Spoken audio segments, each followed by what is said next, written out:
They say some secrets are buried so deep they bleed into the shadows of history, whispering warnings no one dares to hear.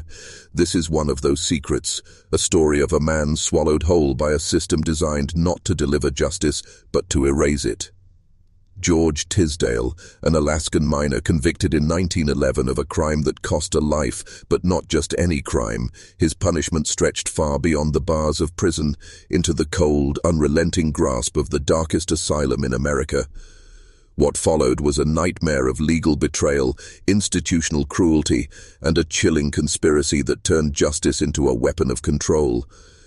The system that was meant to protect him became the cage that held him for more than a decade, long after his sentence expired, long after reason and law demanded his freedom. Yet he was silenced, locked away in a place where the screams of the forgotten echo in corridors no one dares to walk. This is the story of George Tisdale, a story that reveals the terrifying power of hidden agendas and corrupt institutions willing to imprison a man not for justice, but for their own survival. It is a tale that exposes the rotten core beneath the polished surface of law and order, a tale of how power bends rules and destroys lives. What happened to Tisdale is not merely a tragic misstep, it is a reflection of a dark mechanism that still lurks behind the walls of control. Listen closely, because what you're about to hear is dangerous knowledge. It changes everything you thought you knew about justice. It drags you into the heart of a system built on fear, silence, and greed. The prison, the asylum, the law, they all converge in this nightmare. And at the center stands George Tisdale, a man forgotten by justice, trapped in a shadow world of deception, where freedom is just an illusion, and truth is the greatest threat. This is the beginning of a descent into forbidden history, a history they hoped would never see the light. But it will, because some truths refuse to stay buried. George C. Tisdale was not a man destined to vanish quietly into the dark corners of history. He was an Alaskan miner, rugged, relentless, a man hardened by the brutal frontier life. In 1911, during a miner's brawl fueled by desperation and raw survival, a man was killed. Whether it was self-defense or reckless violence is lost in the haze of time, but Tisdale surrendered himself to the local United States Marshal. Here begins the first fracture in the system's facade. Alaska, still a territory, fell under the jurisdiction of federal authorities, not local justice. This meant Tisdale's fate was decided not by neighbors or a jury of his peers, but by distant bureaucrats, faceless powers wielding control from Washington, D.C. His trial was swift, his sentence brutal, second-degree murder, 10 to 15 years in the McNeil Island Federal Penitentiary. For many, this might have been the end, a hard price paid for a dark act. But for Tisdale, it was only the first chapter in a far grimmer ordeal. After just 2 years behind bars, he was transferred, not to another prison, but to St. Elizabeth's Hospital for the Insane in Washington. Officially, this move was on the recommendation of the prison alienist, a specialist evaluating prisoners' mental states. But the truth behind this transfer was far more sinister. The federal prison system and St. Elizabeth's itself operated a hidden economy, an unspoken alliance that used insanity as a weapon against inconvenient prisoners. Those who dared challenge the prison hierarchy, who knew too much or sought freedom too persistently, were quietly declared insane and shipped off to the asylum. There they vanished under the guise of observation, silenced forever. George Tisdale became one such victim, locked inside a system designed to erase his voice and bury the truth. He was sent to Howard Hall, the dreaded walled prison within the asylum, a place where criminals declared dangerously insane were held in utter isolation. The official line was that this was for his own good, for public safety. But as we will see, the real reason was darker, profit and power masked as care and concern. Here begins the unraveling of a legal nightmare where rights were trampled and a man's fate was controlled by shadowy forces with no interest in justice. The asylum wasn't a refuge, it was a cage, and the bars were made not of steel but lies. Inside the cold walls of St. Elizabeth's Hospital, time lost meaning for George Tisdale. His original sentence had been carved in law, 10 to 15 years. By October 4, 1921, his sentence had expired. Yet Tisdale was not free. The prison officials and asylum authorities refused to release him. No court hearing, no evaluation by a judge, only silence and shadows. This was not an isolated case. It was a calculated maneuver in a broader strategy of control. The system used the veneer of legality to imprison a man who had served his time, trapping him in an endless cycle of confinement without due process. The infamous observation period stretched on indefinitely, a euphemism for permanent captivity. Tisdale was held in Howard Hall, the walled-off section for the criminally insane, effectively a prison within an institution. There was no transfer to a non-criminal wing, no attempt to legitimize his continued confinement. He was branded a criminal, his sentence extended by invisible hands beyond the reach of justice. The asylum operated as a fortress of silence, designed to isolate and erase voices like Tisdale's. Within those walls, patients were stripped not only of their freedom but of their dignity, identity, and hope. Outside, the law was being ignored, corrupted by officials who saw profit and power in every patient detained. St. Elizabeth's received government allowances for each inmate, a brutal economic incentive to keep men locked inside. Every man held against his will was $1 in their coffers, a reason to resist releasing anyone deemed inconvenient. This unholy alliance between penal and medical authorities formed a shadow network where legality was a weapon and humanity a casualty. But hope arrived in the form of a fellow inmate who recognized the injustice. This man, sane and free, had befriended Tisdale and understood the grotesque trap he was caught in. His efforts to alert the outside world began a slow unraveling of this dark conspiracy. A local welfare worker named Mrs. Eldred tried to use the writ of habeas corpus, a powerful legal tool designed to protect against unlawful detention, to force Tisdale's release.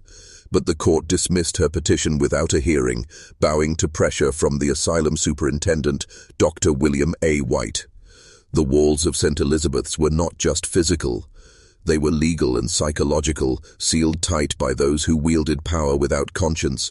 The asylum had become a fortress built on lies, where truth was the greatest threat and freedom a dangerous illusion.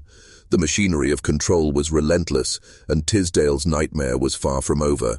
Despite the court's initial dismissal of the habeas corpus petition, the fight for George Tisdale's freedom did not end there. A relentless lawyer, John A. Savage, stepped forward to challenge the dark machine of injustice grinding away at a man who had already paid his debt to society. Against overwhelming odds, Savage succeeded in securing a court hearing that acknowledged the illegal nature of Tisdale's confinement. The court declared Tisdale sane and ordered his immediate release. But this victory was fleeting, a mirage in a desert of corruption and cruelty. The moment the courtroom doors opened, the horrors lurking within the institution revealed their true face. Thugs from St. Elizabeth's, agents of the asylum's dark will, stormed into the court and forcibly seized Tisdale. They dragged him back to the hospital under the cold pretense of observation, a cruel farce since they had been watching him for over a decade. This brutal kidnapping, executed in full view of the law, was an open defiance of justice itself. It was a message carved in cold steel. Freedom was a lie, and no court decree could overcome the asylum's iron grip. Inside St. Elizabeth's, the very idea of due process was twisted into a weapon to silence and control. The superintendent, Dr. William A. White, wielded his power like a dictator, dismissing legal orders with arrogant disdain. His response to a congressional inquiry, an important letter full of self-importance, failed to quell the rising outrage. The man entrusted to care for the mentally ill had become the architect of a sinister conspiracy that reduced a man's life to a bargaining chip in a game of power. Only the intervention of a member of Congress, someone outside the shadowy web of prison and asylum officials, finally forced Tisdale's release. After years of illegal detention, George Tisdale walked free, but the scars of betrayal ran deep, and the echoes of his ordeal revealed a system rotten to its core. The truth behind St. Elizabeth's was not just a story of one man's suffering. It was a mirror reflecting a wider culture of institutional corruption and abuse, where profit and power silenced the innocent and the inconvenient. And the consequences of speaking out were clear. Tisdale's friend, the man who dared to fight for justice, was subjected to government harassment and male surveillance, tactics meant to intimidate and destroy. This was not justice, it was control at its darkest. The asylum's refusal to release Tisdale was not an isolated act of cruelty, but a deliberate strategy to maintain an empire built on fear, lies, and stolen lives. The George Tisdale case is a chilling lesson in how systems meant to protect can become prisons of oppression, and how truth can become the most dangerous weapon of all.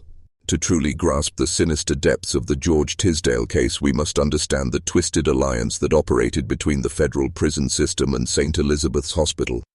This alliance was a hidden network of power, collusion, and profit cloaked in the language of psychiatry and justice. St. Elizabeth's, America's oldest insane asylum, wasn't just a place of care. It was a fortress of control where the boundaries between medicine, law, and punishment blurred into a fog of oppression. The hospital received government funding based on the number of patients it held. Each man or woman locked inside was a line item in a grotesque ledger of profit. This system created an incentive to keep patients indefinitely, to label inconvenient prisoners as dangerously insane on flimsy medical pretexts, and to maintain silence by isolating those who threatened to expose the truth. Prison officials, fearful of exposure or unrest, often used mental illness accusations as a tool to get rid of troublesome inmates. Men like George Tisdale, who sought justice or knew too much about prison abuses, became targets for forced institutionalization. The transfer to St. Elizabeth's under the guise of observation was the beginning of a nightmare. Once inside, the supposed safeguards of law and medicine vanished. No court hearings, no chance to contest their confinement, just endless cruel imprisonment behind the hospital's towering walls. George Tisdale's story exposes this grotesque abuse of power. The legal system that sentenced him became the instrument of his erasure. His sentence expired in 1921, yet he remained in confinement, denied release, denied justice, denied humanity. The asylum's refusal to respect the law or medical ethics was more than negligence. It was a deliberate act of institutionalized injustice. Officials ignored clear legal mandates, circumvented due process, and kept Tisdale locked away for years on end, treating him as a perpetual criminal rather than a man who had paid his debt. This system wasn't an unfortunate anomaly, but a reflection of a broader corruption embedded in early 20th century American institutions, where mental health, criminal justice, and government bureaucracy merged to create a cage from which few escaped. As we descend deeper into this forbidden history, remember, the horrors inflicted on George Tisdale were not the mistakes of a few rogue actors, but the symptoms of a dark mechanism designed to silence, control, and exploit. The truth behind his captivity threatens to unravel not just his story but the very foundations of the system that betrayed him, and the shadows that protected these abuses continue to linger in places no one wants to look. The machinery of George Tisdale's entrapment was not just the cold indifference of bureaucracy, it was a deliberate, calculated conspiracy that fed on fear, silence, and greed. Inside the grim walls of St. Elizabeth's, Tisdale was held in Howard Hall, a prison within an asylum, where the stigma of insanity was a shackle stronger than iron. The legal norms that should have protected him were twisted into weapons against him. His sentence expired, but no legal process was initiated to evaluate his mental state before continued confinement, violating every principle of due process. The institution's refusal to bring him before a court was a dark testament to how far they would go to keep a man imprisoned. The official story claimed observation was necessary, yet 13 years had passed under this pretense before he was even considered for release. This endless observation was a cruel fiction designed to extend incarceration indefinitely without oversight. Tisdale's very humanity was denied. He became a ghost trapped between prison and asylum, caught in a liminal space where law and medicine blurred into oppression. But the darkest revelation lies in the motives driving this system. St. Elizabeth's received government allowances for every patient detained. The financial incentive to keep inmates locked away was undeniable. Each new patient meant more funds, more power for those who controlled the institution. This created a perverse economy where freedom was a cost no one wanted to pay. Prison officials and asylum authorities colluded silently to maintain this status quo. Those who resisted, those who sought justice, those who threatened to expose the system's abuses were labeled insane and locked away indefinitely. George Tisdale was not an isolated victim but a symbol of this institutionalized cruelty. His prolonged detention without trial or legitimate media and reason was an act of covert repression disguised as psychiatric care. Meanwhile, outside the walls, his advocates fought a lonely battle against the shadowy forces of the system. Lawyers, welfare workers, and even a member of Congress intervened on his behalf, challenging the asylum's blatant disregard for law and human rights. Yet, the resistance was met with intimidation, legal stonewalling, and even violence.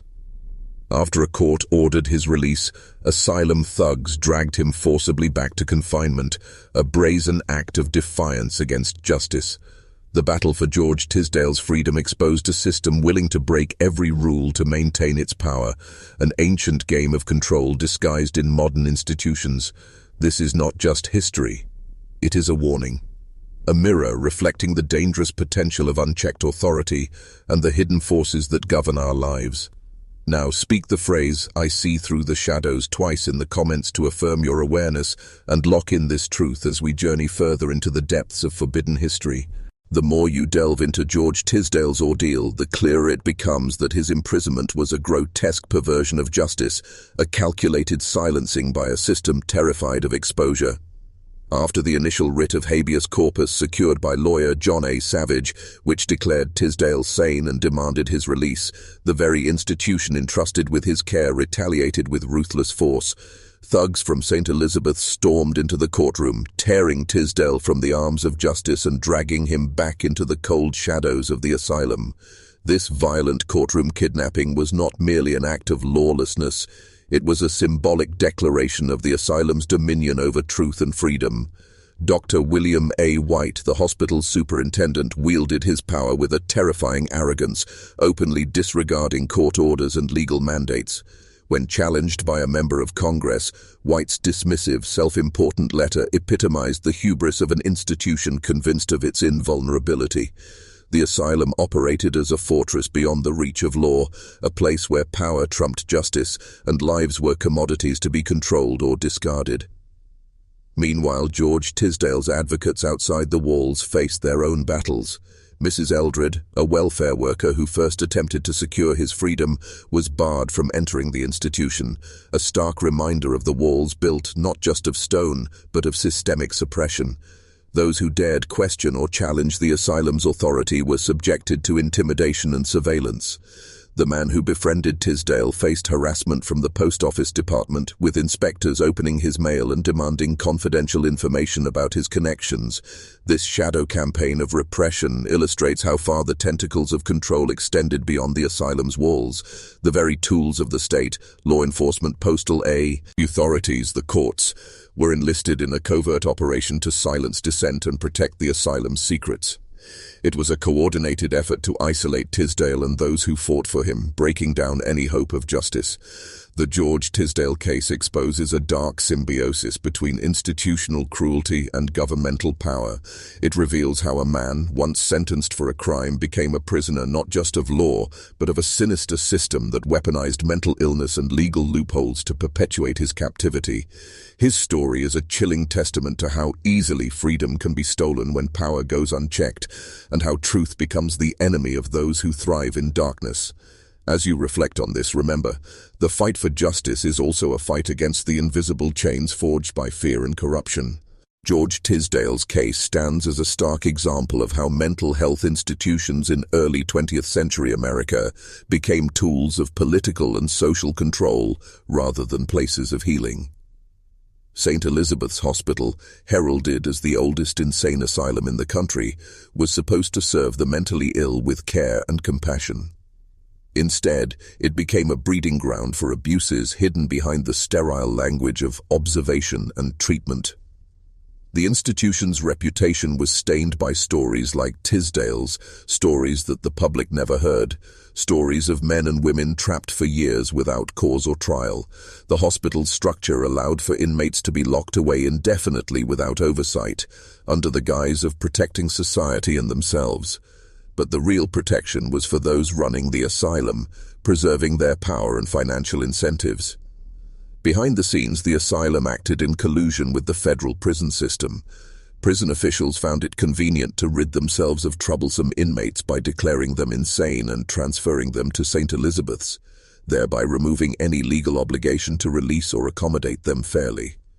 For Tisdale, this meant an existence caught between two prisons, the federal penitentiary he was sentenced to, and the asylum's psychological cage, where his sentence was extended indefinitely by bureaucratic decree.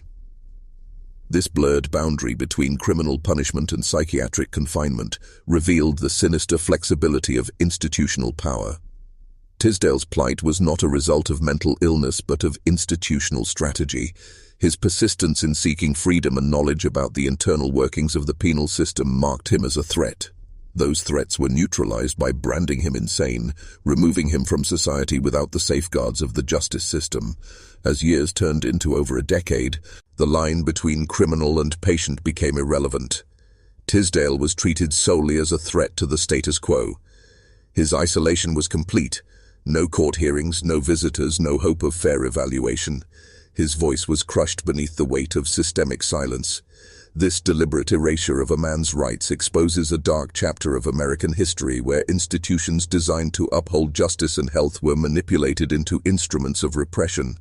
The George Tisdale case challenges us to confront how easily systems can betray their fundamental purposes when unchecked power is allowed to operate in the shadows. The lessons from his story are a warning, a caution that the faces of justice and care can mask deeper, more insidious agendas. The past is never truly buried. Its secrets linger, demanding to be revealed. George Tisdale's incarceration at St. Elizabeth's Hospital exposed a brutal reality rarely spoken aloud. The blurred lines between mental health care and incarceration can become a deadly trap for those caught in between. St. Elizabeth's was no ordinary asylum. It was a fortress with towering walls, designed not just to contain, but to break the will of those inside. Within its confines, Tisdale was confined in Howard Hall, a part of the hospital dedicated to the criminal insane. This label carried with it a weight heavier than the physical walls. It was a scarlet letter used to justify indefinite detention. No legal hearing, no review, no chance for appeal. His original sentence expired years earlier, but Tisdale remained imprisoned, treated as a perpetual threat to society based solely on an unsubstantiated psychiatric diagnosis. The institutional machinery that kept him captive was fueled by fear. Fear of exposure, fear of scandal, fear of losing control.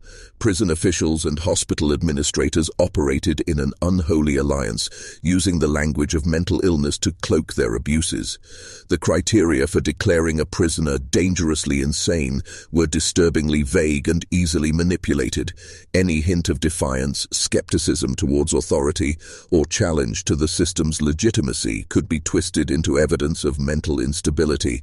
Tisdale's case was emblematic of this dark practice. His persistence in seeking justice, his refusal to accept indefinite detention in silence painted him as dangerous, not because of any genuine psychiatric disorder, but because he threatened the facade of institutional infallibility. Meanwhile, outside these walls, those who dared to fight for his freedom faced harassment and intimidation. The legal system, rather than protecting him, was weaponized to maintain his imprisonment. Efforts to secure his release were met with bureaucratic stonewalling, judicial dismissal, and ultimately violent recapture. The institution's thugs invaded the courtroom itself, dragging Tisdale back into captivity in a shocking display of contempt for the law. This brazen violation sent a clear message. The asylum's authority was absolute, unchallengeable, and indifferent to justice. The longer Tisdale was held, the more his identity was stripped away. No longer a man, but a statistic, a source of government funds, a cog in a machine that thrived on silence. His story is a harrowing example of how institutional power can transform justice into a weapon of oppression, and how those who dare to challenge it risk being swallowed whole by the darkness. This is a history forbidden to most, yet essential to uncover. The shadows around St. Elizabeth's hide many such stories. As you continue with me, understand that the forces at work here are not relics of the past, but blueprints for control that echo into our present. The grotesque manipulation of George Tisdale's fate reveals an ugly truth about the psychiatric and penal systems of early 20th century America. They were intertwined machines of control with little regard for human dignity or legal rights. St. Elizabeth's Hospital was more than a medical institution. It was a political prison masquerading as a sanctuary. Inside those cold, echoing halls, diagnoses became tools of suppression. The word insane was wielded like a sword, cutting down those who resisted, questioned, or sought freedom. For Tisdale, every attempt to assert his sanity was met with increased confinement, a cruel paradox where the act of claiming reason branded him more dangerous. This systemic cruelty was shielded by layers of bureaucracy and professional authority, ensuring that abuses remained hidden behind medical jargon and legal obfuscation. The prison and asylum officials were complicit in a scheme that served their interests: silence the inconvenient, secure steady government funding, and maintain absolute control. Tisdale's original crime, a fatal brawl during a miners' dispute, was eclipsed by a larger, darker crime: the deliberate destruction of a man's life through institutional betrayal. As his sentence expired, the law demanded his release or at least a formal hearing to justify continued detention. None came. Instead, the asylum's walls grew tighter, and his world shrank to the confines of Howard Hall.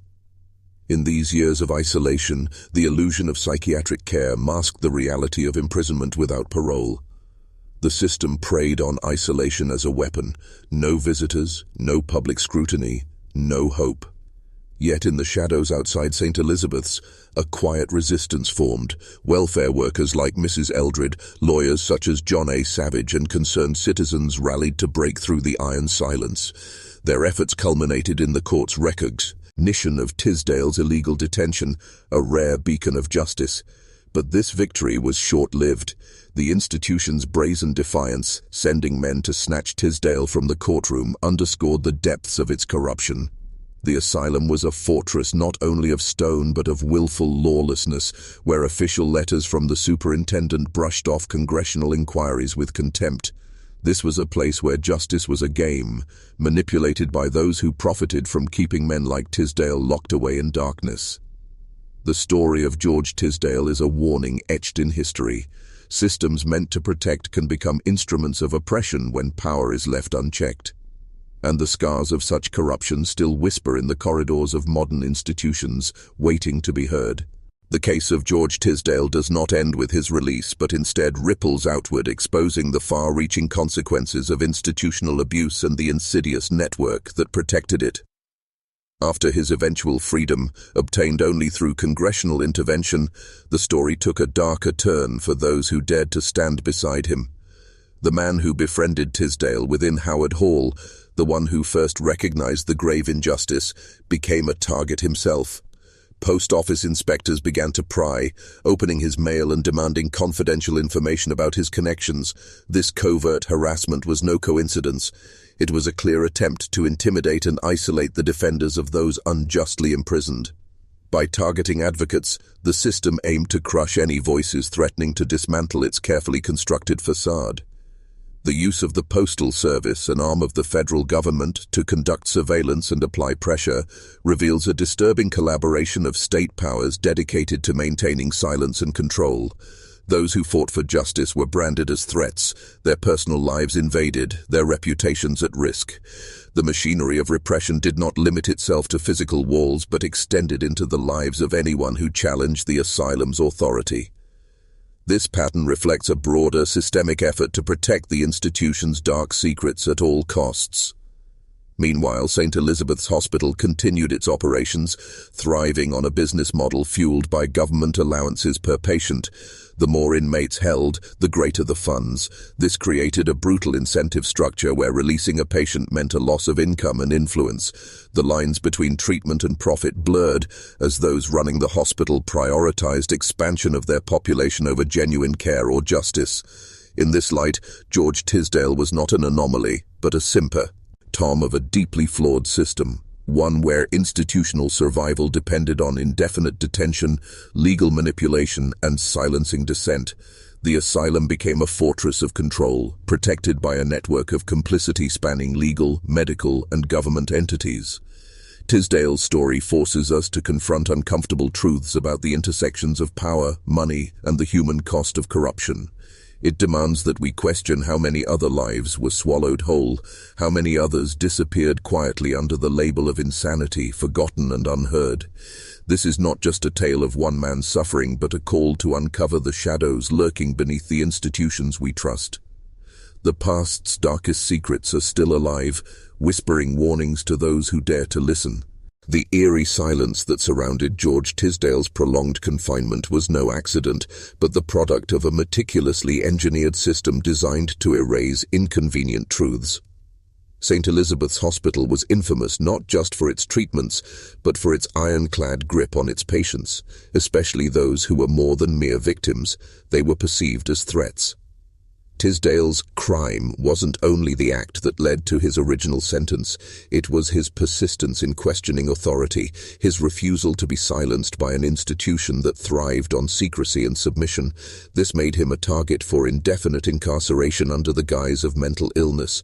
The designation of dangerously insane was a catch-all label, one that required little evidence but provided immense power to those who controlled it. Mental health evaluations, often performed by prison-affiliated doctors with vested interests, served more to justify detention than to diagnose. These doctors, under the thumb of prison wardens and asylum superintendents, were complicit in maintaining a system that protected the powerful by incarcerating the inconvenient. Tisdale's 13 years of observation was not medical care.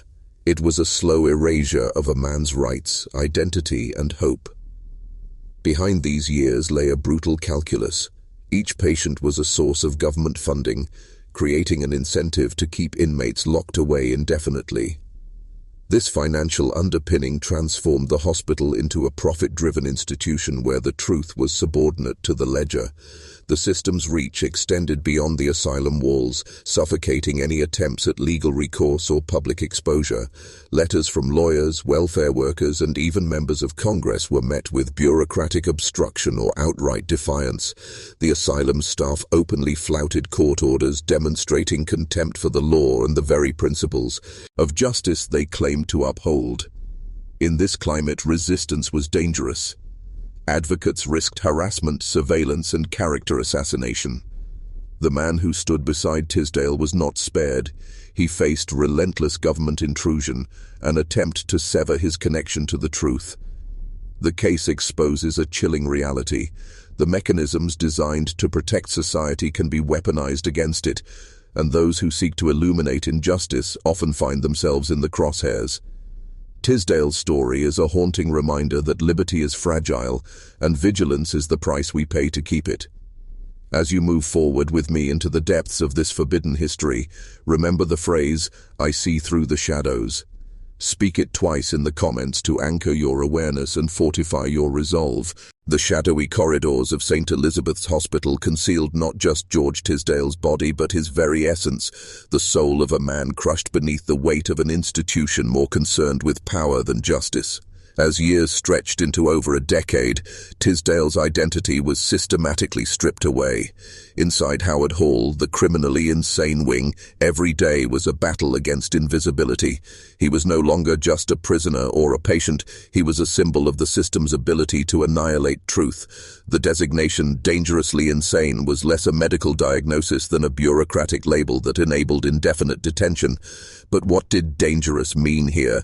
It meant a man who dared to challenge the narrative, who demanded his rights, who refused to be silenced.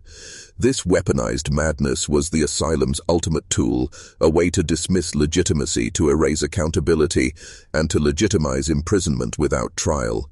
Yet Tisdale's story also reveals the resilience of the human spirit. Even in isolation, stripped of freedom and dignity, his desire for justice flickered like a stubborn flame. It was this spark that ignited outside the walls. Prisoners and staff who recognized the injustice, welfare workers who refused to look away, lawyers who dared to challenge the system. They formed a fragile network of resistance. This web of advocacy, though battered by intimidation and bureaucracy, was the thread that ultimately unraveled the asylum's hold on Tisdale. But the cost was immense. For every step toward justice, the system struck back with veiled threats and open hostility. The intimidation extended beyond the hospital to those who dared to speak out. Surveillance, mail tampering, and legal harassment sought to isolate advocates and crush dissent. This was a carefully orchestrated campaign to maintain the asylum's image and profitability. St. Elizabeth's was not just an institution. It was a fortress of silence built on a foundation of fear and corruption. The story of George Tisdale is a stark warning about the dangers of unchecked institutional power. It forces us to question who watches the watchers, who holds power accountable, and how easily freedom can be stolen under the guise of care. The lessons of this dark history are urgent and unsettling. As you continue with me, understand that the forces at work in Tisdale's story echo through time, challenging us to confront the shadows in our own world. The past's silence is broken, but the fight for truth is far from over. The tangled web of George Tisdale's detention reveals a system where the law was no shield but a tool of entrapment. His original sentence had ended in 1921, yet he remained bound in invisible chains, held not by a court order, but by the arbitrary power of St. Elizabeth's officials. The law demanded a formal commitment hearing for any continued confinement on mental health grounds, a process designed to protect rights and ensure justice. None was given. Tisdale was kept locked away in Howard Hall, treated as a permanent criminal despite the expiration of his sentence and absence of legal justification. This deliberate evasion of due process was the core of the injustice. The asylum's refusal to bring him before a court violated fundamental legal principles, making a mockery of the justice system. It is chilling to realize that a man could be held for years without trial, hearing, or proper review, simply because the institution chose to ignore the law. The bureaucratic silence around Tisdale's confinement became deafening. No official records were made public, no explanations given. The hospital's administration maintained a facade of medical authority while secretly wielding prison-like control. Dr. William A. White, the hospital superintendent, epitomized this authoritarianism. His contempt for legal oversight and congressional inquiries revealed a mindset that placed institutional power above human rights. The asylum had become a state within a state, beyond accountability, driven by self-interest and financial gain.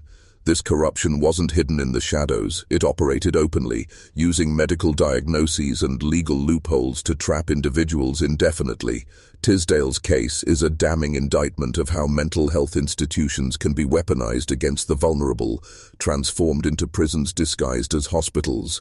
It exposes the dark intersection where law, medicine, and government collude to suppress inconvenient truths, and it forces us to ask how many others suffered the same fate, lost in the silence of legal neglect, trapped behind walls no one sees. As you absorb these grim revelations, remember, the battle for freedom is not won by law alone, but by the courage to confront and expose the shadows. Speak now the phrase, "I see through the shadows," twice in the comments, and affirm your commitment to unveiling hidden truths. The journey into darkness continues, and the truth grows heavier with every step. Behind the cold stone walls of St. Elizabeth's Hospital, George Tisdale's world shrank to a grim existence where time ceased to matter. His days blurred into one another under the guise of endless observation, a euphemism for indefinite imprisonment without cause or trial. Each day was a reminder that justice was not just delayed, it was deliberately stolen. This was no accident, but a reflection of a system that saw inmates like Tisdale as commodities rather than human beings. The institution's financial model incentivized long-term detention.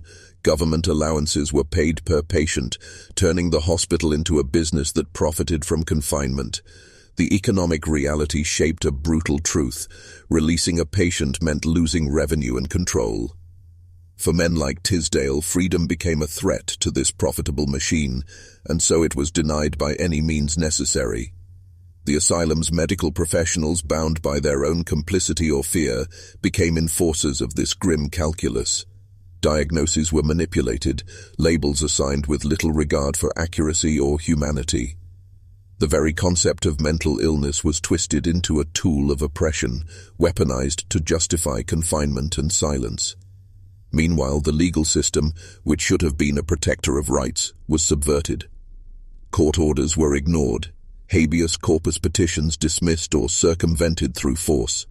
When lawyers succeeded in securing Tisdale's release, thugs from the asylum stormed the courtroom and forcibly dragged him back into captivity. This act of blatant defiance revealed the asylum's contempt for law and due process. It showed the terrifying power of institutions that operate above the law, where might overrides right. But the story of Tisdale's incarceration is not just one of darkness, it is also a story of resistance. From within the prison walls to the halls of Congress, advocates fought tirelessly to shine a light on this injustice. Welfare workers, lawyers, and even politicians risked careers and reputations to challenge the asylum's cruelty. Their efforts underscore a critical truth. The human spirit's hunger for justice can pierce even the thickest walls of oppression, yet the cost was high. Those who supported Tisdale faced surveillance, harassment, and attempts to silence their voices. This campaign of intimidation reveals a system determined to protect its secrets at all costs. As we peer deeper into this dark chapter, we confront a chilling lesson. Freedom is fragile, and those in power will fight fiercely to maintain control. The story of George Tisdale is a mirror reflecting our own vulnerabilities, a call to vigilance against the silent forces that seek to imprison truth. The cruel machinery that entrapped George Tisdale reveals the grotesque transformation of justice into a tool of oppression when institutional power runs unchecked. His original conviction, a tragic consequence of a miners' brawl in Alaska, was transformed into a lifelong sentence through bureaucratic deception and psychiatric manipulation. Transferred first from McNeil Island Federal Penitentiary to St. Elizabeth's under the flimsy pretext of mental observation, Tisdale's incarceration morphed from punishment into erasure.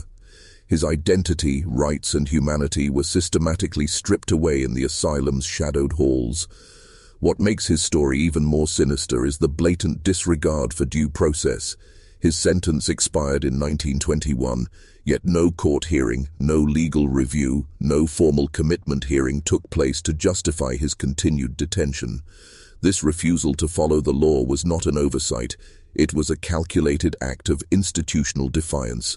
St. Elizabeth's Hospital operated like a rogue state within the federal system, immune to oversight and indifferent to justice.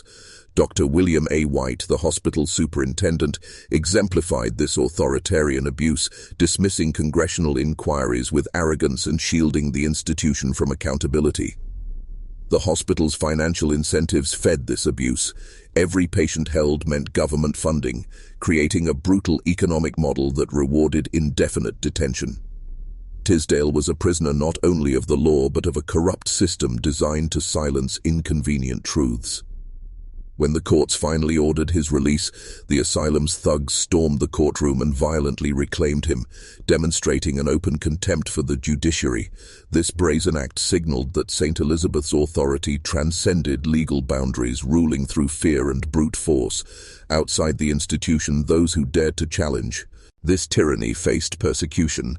Post office officials surveilled advocates, opening mail and attempting to sever their networks of support. The repression extended far beyond the hospital walls, revealing a coordinated effort to protect the asylum's dark secrets. George Tisdale's ordeal stands as a damning indictment of early 20th century America's penal and psychiatric systems, a stark reminder that institutions built on power and profit can become prisons of the soul. His story demands not only remembrance but vigilance, for the shadows of this corruption still linger, warning us of the dangers when justice is sacrificed to control. George Tisdale's story illuminates a grotesque paradox. An innocent man sentenced to death by an invisible system far more ruthless than the courts that condemned him. After his formal sentence ended in 1921, Tisdale did not walk free. Instead, the doors of St. Elizabeth's slammed shut behind him, locking him into a prison of silence, medical lies, and bureaucratic cruelty. The asylum was no place of healing. It was a fortress built on the profit of human captivity. Its administration exploited mental health laws and stretched them to breaking, manipulating vague psychiatric terms to justify indefinite imprisonment.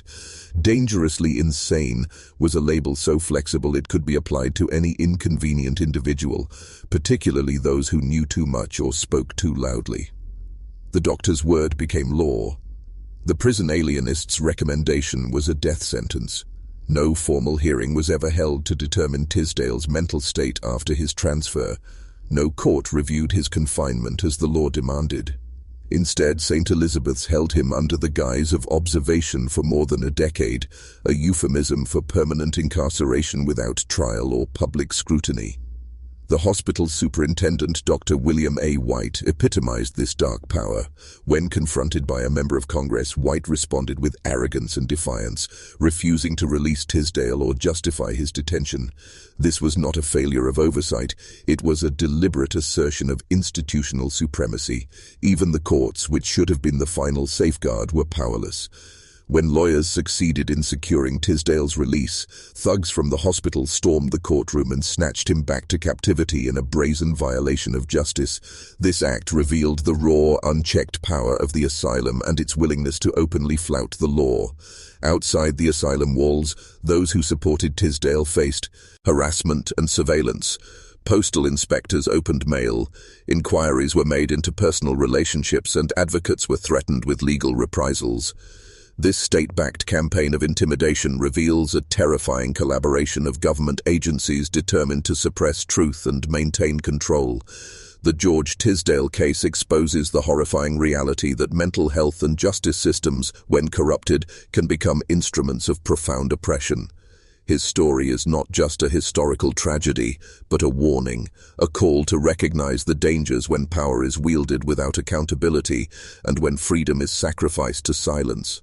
The George Tisdale case stands as a grim testament to the power of institutional corruption masquerading as care and the terrifying ease with which a man's freedom can be stripped away under the guise of mental health. The story begins with a miner in Alaska, a man caught in a violent brawl that ended in death. Yet his ultimate punishment was not confined to a prison cell but extended far beyond what the law allowed. When Tisdale surrendered to authorities, justice seemed clear. A sentence for second-degree murder, a fixed term in the McNeil Island Federal Penitentiary. But beneath this surface lay a darker system at work. After 2 years behind bars, Tisdale was abruptly transferred to St. Elizabeth's Hospital, America's oldest asylum. The official reasoning cited a prison doctor's recommendation, but this was no mere medical decision. It was a strategic move by prison and asylum officials to silence a man who had become inconvenient. Inside St. Elizabeth's, Tisdale was not treated as a patient, but as an asset in a corrupt financial scheme that rewarded institutions for every inmate kept within their walls. The asylum became a prison without parole, a place where a sentence could be extended indefinitely without the safeguards of court hearings or legal reviews. Here, observation meant perpetual confinement. His sentence expired in 1921, but the law was ignored. No hearing was held. No court was called upon to justify his continued detention. Instead, he was left to languish in Howard Hall, a prison inside the asylum, treated as a dangerous criminal despite no evidence to support such a claim. Attempts by welfare workers and lawyers to challenge this injustice were met with intimidation, legal obstruction, and outright violence. When a court finally ordered his release, asylum thugs violently recaptured him in the courtroom itself, demonstrating a chilling contempt for the law and the rights of the individual. Even members of Congress who intervened were met with dismissive arrogance from the asylum superintendent, revealing the depths of institutional impunity. The story does not end with Tisdale's suffering. It expands outward, showing how those who fought for him were themselves persecuted. Postal inspectors opened mail, advocates were harassed, and a network of surveillance and repression worked tirelessly to protect the asylum's secrets. This case lays bare a dark truth. Institutions meant to protect society can instead become instruments of terror, wielding medical authority and legal loopholes to imprison men without cause. It is a warning whispered through history, one that demands our attention. What lies beneath the surface of the George Tisdale case is a chilling blueprint of systemic oppression wrapped in the cloak of institutional legitimacy. It is a story not just of one man's tragic fate, but of a deeper, darker conspiracy, one where the lines between justice, medicine, and government blur to the point of invisibility. Tisdale's transfer from the McNeil Island Federal Penitentiary to St. Elizabeth's Hospital was not an act of compassion or treatment, but a calculated move by prison officials to silence a man who had become too troublesome. The institution he was sent to was less a hospital and more a prison designed to hold those society wanted forgotten. Once inside, the mechanisms of control tightened. Tisdale was declared dangerously insane, a label that was as much about control as about diagnosis.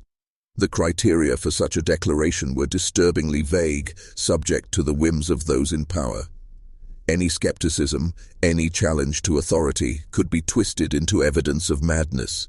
This was the asylum's most potent weapon, to redefine resistance as insanity, to criminalize dissent as mental illness. For 13 years, Tisdale was subjected to observation, a euphemism that concealed indefinite imprisonment without trial or review. When his sentence legally ended in 1921, he should have been released or at least brought before a court for a hearing. Instead, he was trapped, forgotten by the law, and betrayed by the very system meant to protect him. When advocates finally succeeded in securing a writ of habeas corpus and winning his release, the asylum responded with raw brutality. Thugs seized him from the courtroom and dragged him back to captivity. This violent defiance of the law exposed the asylum's true nature, a fortress beyond justice, a place where might overruled right. Outside, those who supported Tisdale endured harassment and surveillance. Postal inspectors invaded their privacy, questioning relationships and attempting to isolate them. This was a calculated campaign of intimidation designed to break the network of resistance and protect the asylum's dark business. The George Tisdale case reveals a terrifying reality. The fusion of medical authority, penal power, and government complicity can create a system that imprisons without cause, silences without trial, and destroys without remorse. It is a stark warning that power, unchecked and unaccountable, becomes a weapon against the very people it claims to serve. George Tisdale's ordeal reveals the abyss where law, medicine, and institutional greed collide, a place where human rights are discarded and replaced by the cold calculus of power and profit. St. Elizabeth's Hospital was not merely a medical facility, but a fortress built on deception, where the line between care and captivity blurred into oblivion.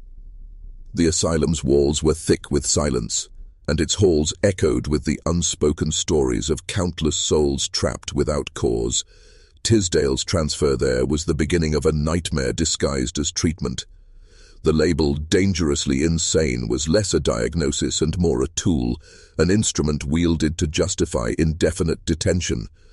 No rigorous psychiatric evaluation or transparent legal process shielded the accused. Instead, subjective judgments from prison-appointed doctors served as verdicts. This weaponization of medicine allowed the institution to bypass legal safeguards, trapping men like Tisdale in an endless limbo. The profit motive lurked behind every decision. Each patient was a source of government funding, a dollar sign on the institution's ledger.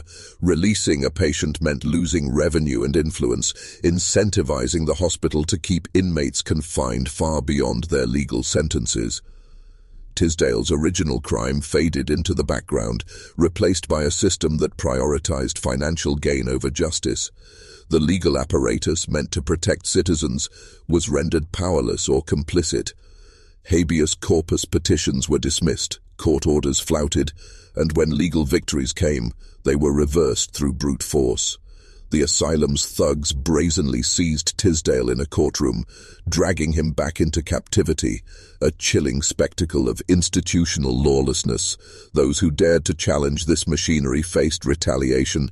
Postal inspectors surveilled supporters opening mail and interrogating associates, revealing a network of state-backed repression extending beyond the hospital's walls. This systemic persecution was designed to isolate dissenters, ensuring the asylum's operations remained shrouded in darkness. The George Tisdale case is more than a story of injustice. It is a cautionary tale about the fragility of freedom when institutions prioritize control over compassion. It is a call to vigilance, a reminder that those who wield power must be held accountable, lest the machinery of oppression grind on in silence, swallowing truth and justice whole. George Tisdale's fate exemplifies how institutional systems can become self-perpetuating monsters, feeding on their own existence at the expense of human lives.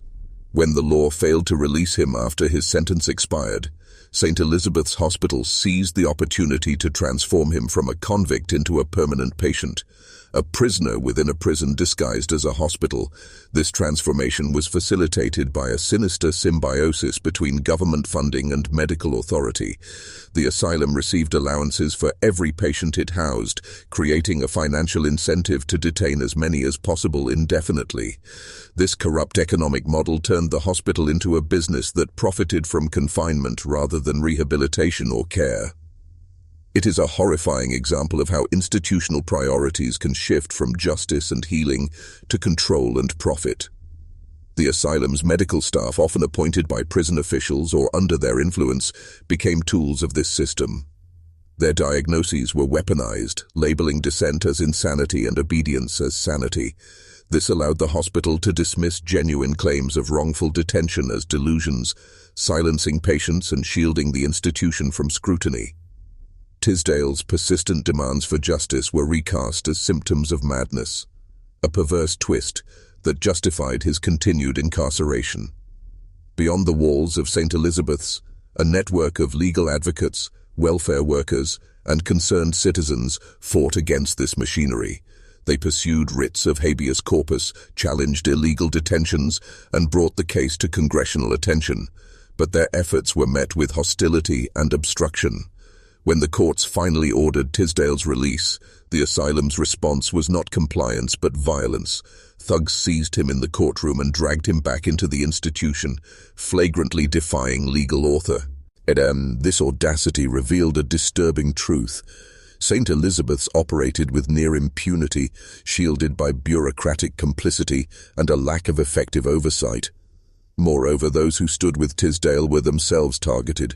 Postal inspectors surveilled his allies, opening their mail and attempting to intimidate them into silence. This campaign of repression extended beyond the asylum's walls, demonstrating how deeply entrenched and coordinated the system was in maintaining its secrets. The George Tisdale case is not merely a historical injustice, but a warning, a reminder that unchecked institutional power, cloaked in legality and medical authority, can become an engine of oppression. It challenges us to remain vigilant, to question authority, and to fight for justice wherever it is denied. The grotesque paradox of George Tisdale's detention lies in the fact that the very institutions designed to protect and rehabilitate him instead became the architects of his endless imprisonment. St. Elizabeth's Hospital, a place supposedly dedicated to mental health, had mutated into a shadowy fortress of control and coercion. The asylum's officials exploited vague psychiatric definitions and legal loopholes to strip Tisdale of his freedom without due process. The term dangerously insane was wielded like a cudgel, a vague diagnosis that allowed the institution to justify holding a man indefinitely. Tisdale's repeated assertions of sanity were dismissed as further evidence of his alleged madness, a cruel cycle that perpetuated his confinement. The hospital's financial incentives further fueled this injustice. Government funding based on patient count created a system where keeping inmates locked away was more profitable than releasing them. This financial dependency on confinement warped the institution's mission, turning it from a place of care into a business built on perpetual incarceration. Meanwhile, the legal safeguards that should have protected Tisdale were systematically undermined. Habeas corpus petitions were ignored or dismissed. Court orders for release were openly flouted. The institution's staff showed blatant disregard for the law, asserting their authority through intimidation and violence. The moment when thugs from St. Elizabeth's stormed a courtroom and forcibly reclaimed Tisdale after his legal release stands as a stark symbol of institutional lawlessness. But the asylum's reach extended far beyond its walls. Those who dared to defend Tisdale faced relentless persecution. Postal inspectors surveilled his supporters, opening private correspondence and attempting to sever ties between advocates. This state-sponsored harassment was a clear attempt to isolate and silence any challenge to the asylum's control. The George Tisdale case exposes a deeply troubling reality. When unchecked power colludes with institutional greed and medical authority, justice becomes a casualty. It is a warning that freedom can be stolen not only by criminals, but by those who claim to uphold the law and heal the sick. As you follow this story into its darkest depths, recognize that such corruption thrives in shadows and silence, until it is exposed and challenged. Speak the phrase, "I see through the shadows," twice in the comments to solidify your awareness and commitment to uncovering hidden truths. The journey is far from over, and the truth waits for no one. George Tisdale's case is not an isolated incident, but a haunting reflection of a broader systemic rot that plagued early 20th century America's penal and psychiatric institutions. St. Elizabeth's Hospital was emblematic of a network where political power, medical authority, and financial incentives converged to create a machinery of oppression disguised as care. This machinery relied heavily on the social stigma surrounding mental illness, a stigma so potent that declaring a man insane effectively erased his rights and silenced his voice. For Tisdale, the label dangerously insane was a weapon designed to entrap him indefinitely. It required no rigorous proof, only the assertion of authority by medical professionals aligned with the prison system. This system worked to ensure that anyone inconvenient to authorities, those who questioned the system or sought their freedom, could be branded mad and locked away without the protections of a fair trial. The fact that Tisdale's original criminal sentence expired did not matter. The asylum was not governed by justice but by its own internal logic, a logic driven by profit and preservation of power. Government funds flowed with each patient confined, incentivizing the hospital to extend sentences indefinitely and ignore legal mandates. The result was a slow death of liberty under the guise of mental health care. Attempts to intervene, writs of habeas corpus, congressional inquiries, legal challenges, were met with obstruction, intimidation, and violence. The moment when asylum enforcers abducted Tisdale from the courtroom was a brazen demonstration of the institution's contempt for the law and public accountability. This action sent a clear message. Within these walls, institutional authority was absolute and legal recourse was an illusion. Beyond the physical confines of St. Elizabeth's, a campaign of harassment targeted those who dared to support Tisdale. Postal inspectors opened letters, questioned relationships, and tried to isolate advocates through state-backed intimidation. This network of repression exposed a chilling collaboration between government agencies and the asylum's administration to protect their dark enterprise at all costs. The George Tisdale case is a grim reminder that institutions wielding unchecked power can become engines of injustice and cruelty. It challenges us to confront uncomfortable truths about the systems we trust and to fight tirelessly to hold them accountable. The darkness of this story is deep, but so must be our resolve to uncover and confront it. The forced detention of George Tisdale within St. Elizabeth's Hospital reveals a frightening distortion of justice where medical authority becomes a veil for institutional abuse. This asylum, steeped in the guise of psychiatric care, operated more as a prison designed to hold those the state wished to disappear. After his original sentence expired, Tisdale's liberty was denied, not by a court of law, but by the unchecked power of asylum officials exploiting vague mental health diagnoses. The designation of dangerously insane was a flexible, weaponized label, applied less for medical necessity than for political convenience. This label enabled the hospital to indefinitely detain patients without legal recourse, effectively creating a shadow prison system insulated from judicial oversight. The hospital superintendent, Dr. William A. White, embodied this institutional arrogance. His refusal to comply with court orders and congressional inquiries exposed a deep-rooted culture of impunity. The asylum did not merely ignore the law, it openly defied it, using brute force to reclaim Tisdale after the courts had ordered his release. This violent reabduction in a courtroom symbolized a chilling breakdown of legal order, an institution acting as judge, jury, and enforcer outside the bounds of justice. Behind this systemic abuse lay a disturbing financial incentive. The hospital received government funds based on the number of patients it confined, turning human lives into revenue streams. This economic model corrupted the institution's mission, incentivizing the indefinite detention of individuals regardless of their actual mental state or legal status. Such a system weaponizes mental health diagnoses to serve profit and power rather than healing and justice. The web of control extended beyond the hospital walls. Advocates for Tisdale faced surveillance, harassment, and attempts to sever their communication networks. Postal inspectors opened private correspondence, questioning relationships and attempting to isolate dissenters. This coordinated campaign of intimidation reveals a government apparatus complicit in preserving institutional secrecy and suppressing opposition. The George Tisdale case serves as a stark warning of how easily justice can be subverted when unchecked power combines with financial incentives and institutional collusion. It demands vigilance and courage to confront such darkness. As you move deeper into this story, carry with you the phrase, "I see through the shadows." Speak it twice in the comments to affirm your commitment to unveiling hidden truths and resisting the forces that seek to keep us silent. George Tisdale's ordeal casts a long shadow over the institutions meant to uphold justice and provide care, exposing a sinister reality where power corrupts and humanity is sacrificed. His transfer from a federal penitentiary to St. Elizabeth's Hospital was not an act of mercy, but a calculated move to erase him from the legal system's oversight. The institution labeled him dangerously insane, a diagnosis wielded less as a medical conclusion than as a tool of control. This vague and potent label was enough to justify his indefinite confinement, allowing the asylum to sidestep the legal requirements designed to protect patients' rights. For 13 years, Tisdale languished under observation, a euphemism for imprisonment without trial or release. His sentence had expired, but the hospital's financial interests ensured he remained a source of government funding, a patient whose captivity lined institutional pockets. Attempts to challenge this gross miscarriage of justice ignited a fierce backlash.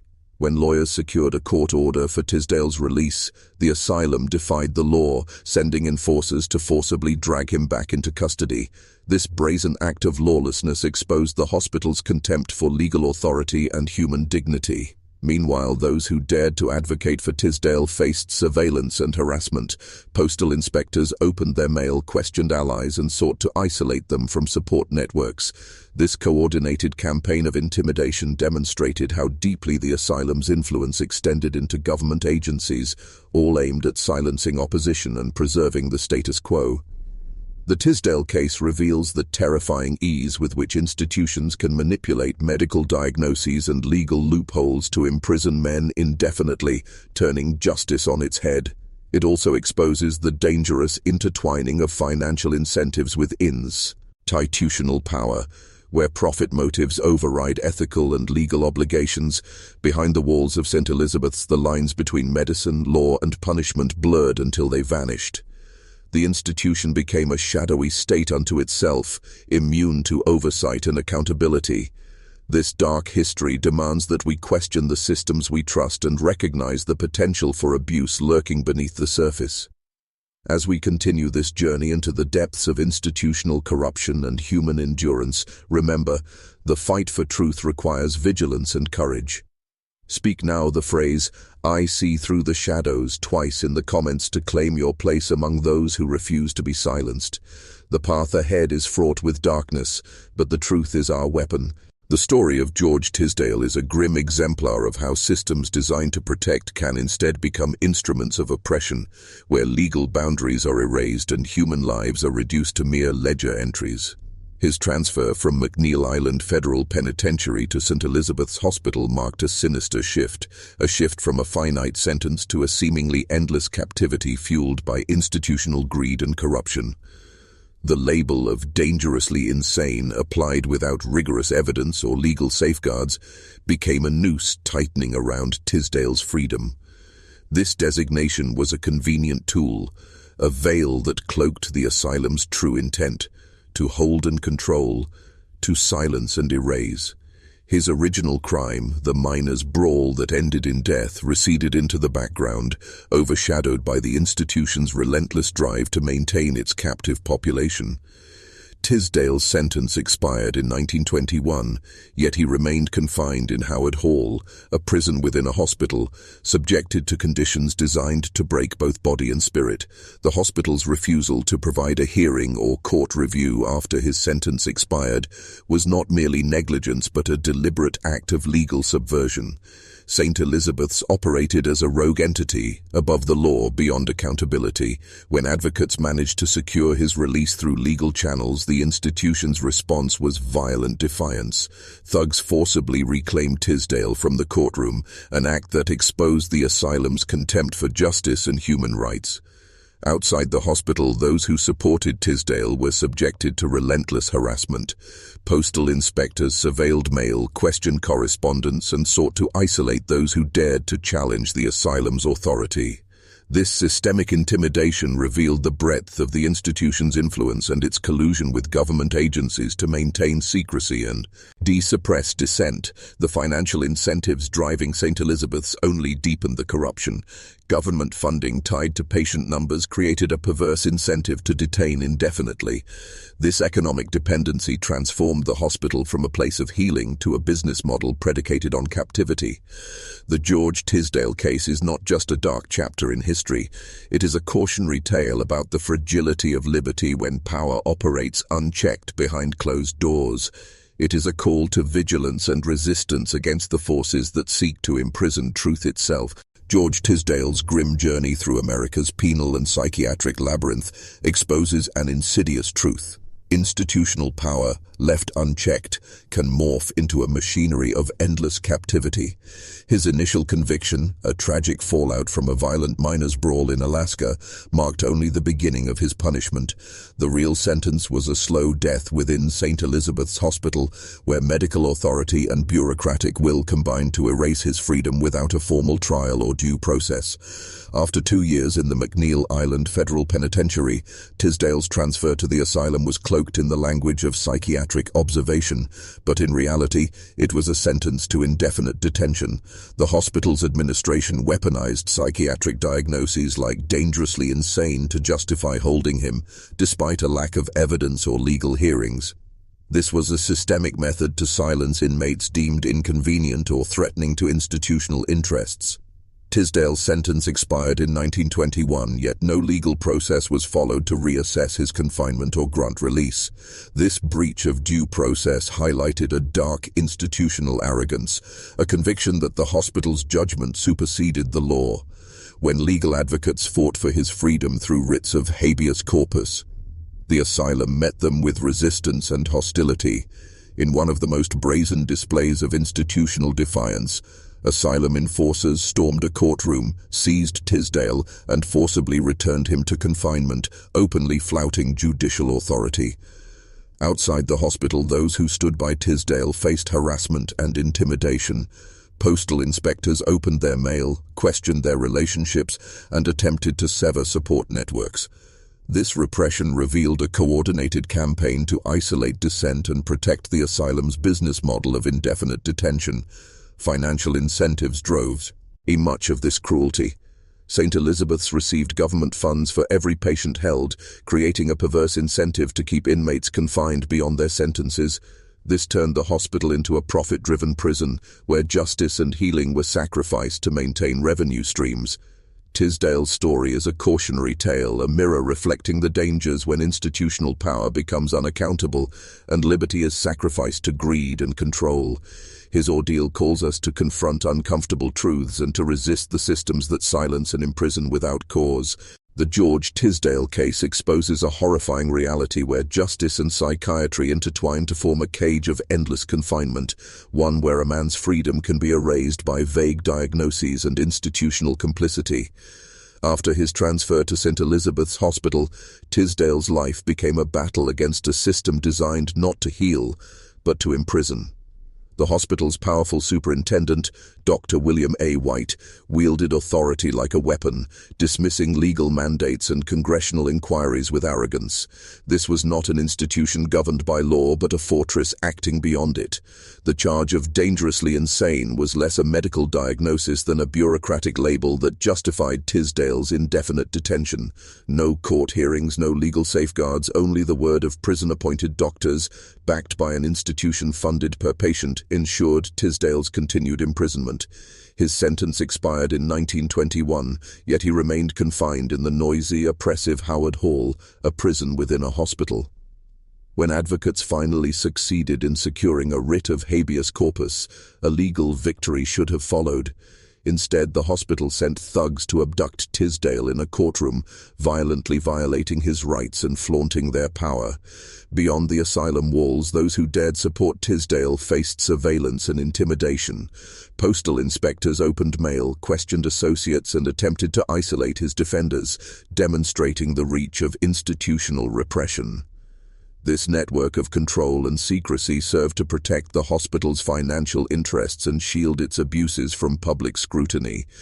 The asylum's funding, tied to patient numbers, created a perverse economic incentive to prolong detention and deny freedom. This case reveals how institutional power can corrupt justice and medicine, turning them into tools of oppression. George Tisdale's story is just a historical tragedy. It is a warning that such systems still lurk in the shadows today.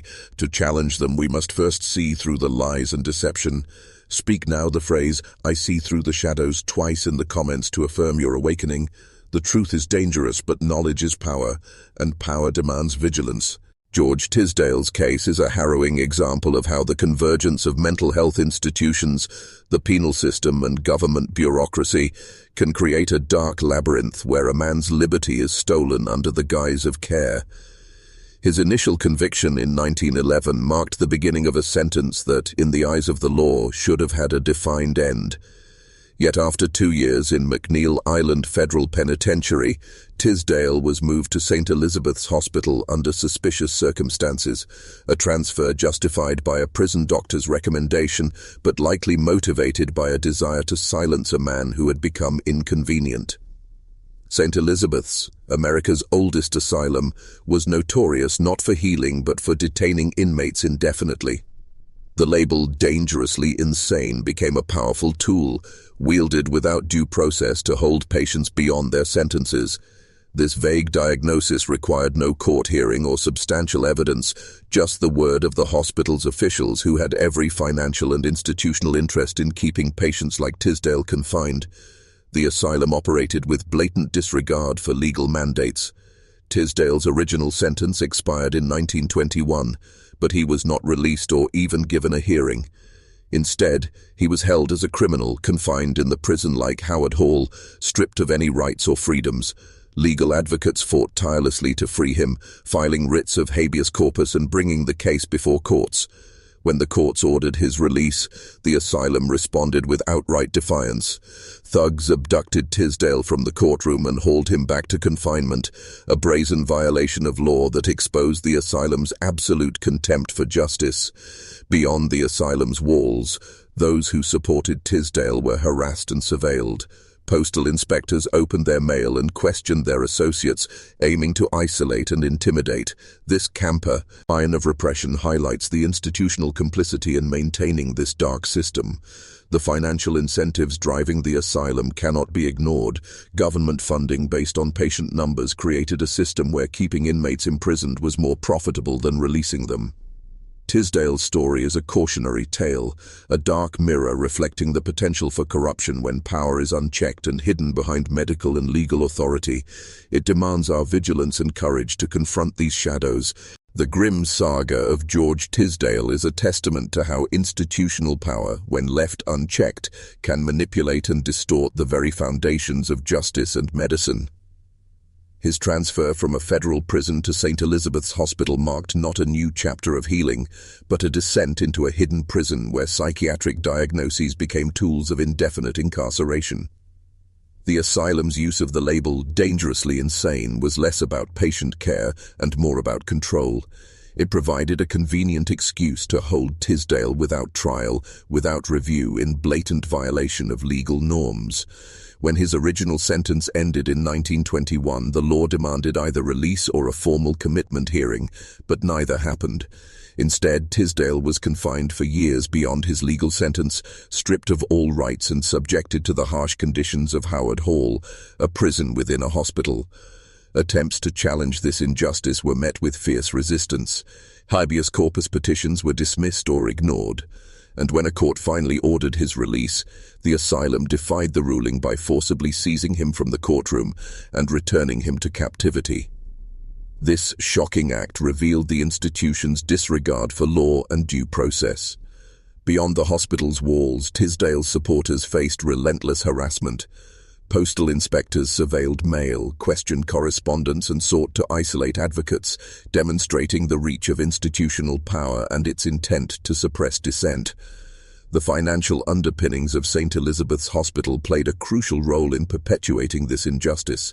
With government funding tied directly to the number of patients held, the institution had a clear economic incentive to maintain indefinite confinement. This corrupt financial model transformed the asylum into a profit-driven prison, prioritizing revenue over rehabilitation or justice. George Tisdale's ordeal serves as a warning about the dangers of unchecked institutional authority cloaked in the language of medicine and law. It reveals a system where liberty can be stolen not by force alone, but by bureaucratic design and financial greed. As you absorb these truths, remember that such darkness exists not only in history, but can still lurk in the shadows of modern institutions. The path to freedom is through awareness and resistance. Speak, "I see through the shadows" twice in the comments to affirm your awakening. The truth is dangerous, but necessary. George Tisdale's case exposes the monstrous transformation of justice and medicine into instruments of control and profit, where a man's life becomes a commodity traded within the shadows of institutional greed. The asylum's label of dangerously insane was a weaponized diagnosis, wielded with impunity to justify his indefinite detention without due process. His original crime, a minor's brawl resulting in death, was eclipsed by a system more concerned with silencing inconvenient prisoners than serving justice. After his sentence expired in 1921, the law required a court hearing to reassess his mental state before any further confinement. Yet St. Elizabeth's Hospital ignored this legal safeguard, keeping Tisdale imprisoned for 4.5 years beyond his sentence. Legal advocates secured his release via writ of habeas corpus, but the asylum's response was to send thugs to abduct him from the courtroom, forcibly returning him to captivity, an unprecedented violation of judicial authority. This brazen act revealed an institution that saw itself above the law, protected by a web of government complicity and financial interests. The hospital's funding depended on patient numbers, incentivizing prolonged incarceration and silencing of dissent. Meanwhile, supporters of Tisdale faced intimidation and surveillance. Postal inspectors opened mail and questioned associates, attempting to dismantle the support network fighting for his freedom. This coordinated harassment was part of a broader strategy to maintain secrecy and prevent exposure of institutional abuses. The George Tisdale case is a stark warning of how unchecked institutional power, cloaked in the language of mental health and law, can strip away liberty and justice. It reveals a shadow world where truth is suppressed and human lives are trapped by bureaucracy and greed. As you confront this dark history, understand that the battle against such systems is ongoing. To awaken fully, repeat in the comments, "I see through the shadows" twice. This affirmation seals your commitment to seeking truth and challenging the forces that thrive in darkness. The story of George Tisdale is not just a historical account, it is a call to vigilance, a reminder that freedom demands constant defense against the corrupt and the powerful. As the story of George Tisdale unfolds, it becomes clear that his case is not merely about one man's wrongful imprisonment, but about a systemic betrayal of justice by institutions that were supposed to protect society. St. Elizabeth's Hospital, far from being a sanctuary for the mentally ill, operated as a hidden prison where inmates could be locked away indefinitely, stripped of rights and forgotten. The asylum's administrators wielded psychiatric labels like dangerously insane as weapons to justify this indefinite detention, transforming vague mental health claims into life sentences without trial. Tisdale's original sentence expired in 1921, yet he was held for more than 4 additional years without a court hearing or legitimate legal process, illustrating the complete breakdown of justice in his case. The institution's blatant defiance of court orders, including the violent recapture of Tisdale from a courtroom after a legal release, demonstrated the dangerous arrogance of its leadership. This act wasn't just a violation of Tisdale's rights, but a symbolic seizure of power over the rule of law itself. The financial undercurrents driving this injustice were equally chilling.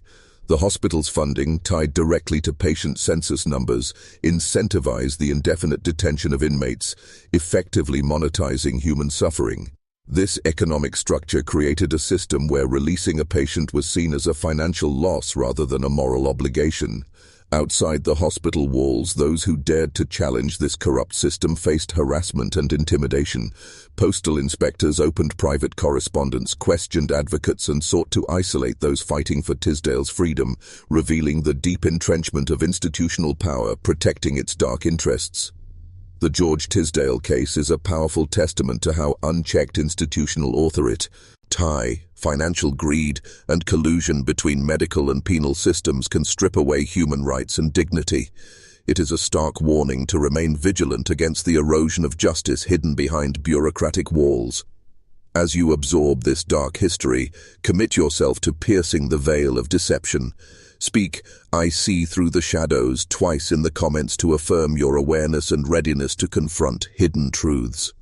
The final section awaits as this journey into forbidden history nears its chilling conclusion.